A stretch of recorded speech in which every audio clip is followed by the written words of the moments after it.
Hi, hello mga kalasa. Welcome sa Lasang Pilipina. Ngayong araw mga kalasa ay magluluto tayo ng simple at healthy chicken soup.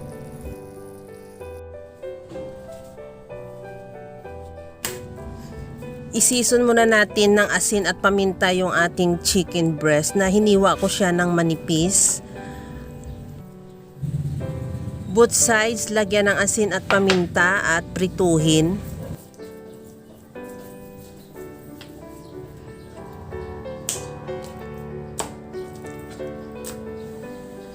Maglagay ng mantika sa kawali at prituhin na natin yung ating chicken breast hanggang sa mag-brown lang yung kabilang side at saka baliktarin.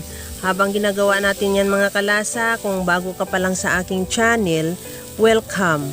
At huwag kalimutan mag-subscribe at i-click ang bell button para sa mga notification.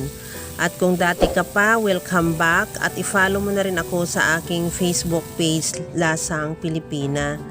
Pagkatapos natin prituhin, hiwain natin ng maliliit na pa-cubes.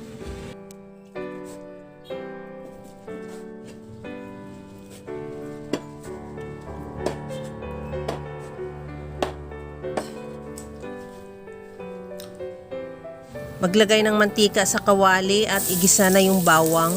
Ihalo lang hanggang sa maglabas ng aroma yung bawang.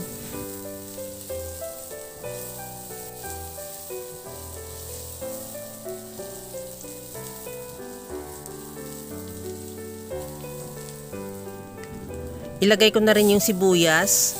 Ganun din, ihalo lang din hanggang sa mag-translucent.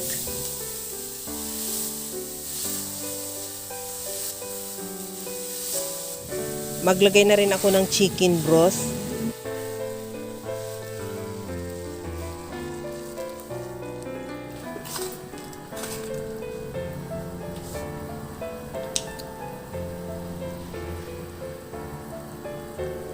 Maglagay na rin ako ng carrots at mais.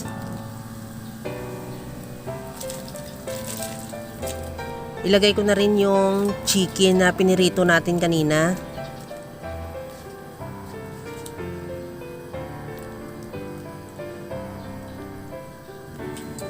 Tikman ko muna bago ko siya lagyan ng patis at liquid seasoning.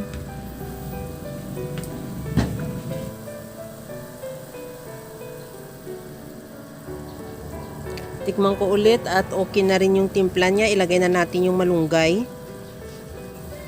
Kunting halo lang at ready to serve na yan yung ating masarap na chicken soup with vegetables. Kaya mga kalasa, kung nagustuhan mo yung ating video, please like na lang at pakishare na rin sa inyong mga friends. At kung bago ka pa lang sa aking channel, subscribe na at i-click mo na rin ang bell button para sa mga notification. Alam ko mga kalasa, kayang-kaya mo rin tong gawin dahil sa sobrang simple at napakadali niya lang lutuin. Kagaya lang lagi sa sinasabi ko na wala namang hindi marunong magluto basta sa simpleng paraan lang. Hanggang sa muli mga kalasa, thank you for watching. Bye-bye!